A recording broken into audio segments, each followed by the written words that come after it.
Welcome friends, welcome to Arjun Bose. ನಿಮಗೆ ಸ್ವಾಗತ, ಸುಸ್ವಾಗತ. ನಾನು ನಿಮಗೆ ಹೇಳ್ಕೊಡೋದೇನೆಂದರೆ ನನ್ನ ಆಸೆ ಪದ್ಯವನ್ನು ಬನ್ನಿ ಮತ್ತೆ ಆ್ಯಕ್ಷನ್ ಮಾಡೋದು. ನನ್ನ ಆಸೆ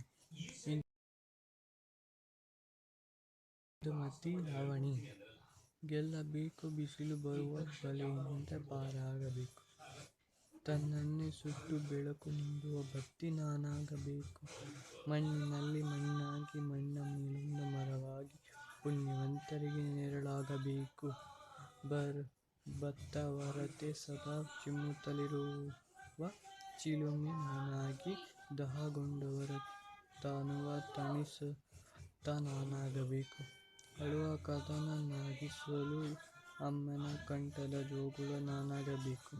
ಸಾರಿ ಫ್ರೆಂಡ್ಸ್, ಟಿವಿಯಿಂದ ನೀವು ಕೇಳಿಸಿಲ್ಲ ಅಂದರೆ ಸಾರಿ. ಮಾನವನ ಅಜ್ಞಾನತೆ ತೊಲಗಿಸು ಆ ವಾಗ್ದೇವಿಯ ಕೈಯಲ್ಲಿಯ ಗ್ರಂಥ ನಾನಾಗಿ ಧನ್ಯಳಾಗಬೇಕು, ಮುಸ್ಸಂಜೆ ಹೊಸ್ತಿಲಲ್ಲಿ ದಿಕ್ಕಿಲ್ಲದೆ ನೆರಳಾಡುವ ದೀನರ ಹೊರಗಲು ನಾನಾಗಬೇಕು, ನೆಲಕ್ಕೆ ಬಿದ್ದು ಹೊರೆಯಾಗುವ ಮುನ್ನ ಅಂತ್ಯ ನನ್ನದಾಗಬೇಕು ಅಂತ ಇಂದುಮತಿ ಲಾವಣಿಯವರು ತಿಳಿಸಿದ್ದಾರೆ. ಓಕೆ ಫ್ರೆಂಡ್ಸ್, ಈ ಪದ್ಯ ಹೆಂಗನಿಸ್ತು ಕಮೆಂಟ್ಸ್ನಲ್ಲಿ ತಿಳಿಸಿ. ಮತ್ತು ಸಬ್ಸ್ಕ್ರೈಬ್ ಮಾಡಿ, ಲೈಕ್ ಮಾಡಿ, ಶೇರ್ ಮಾಡಿ.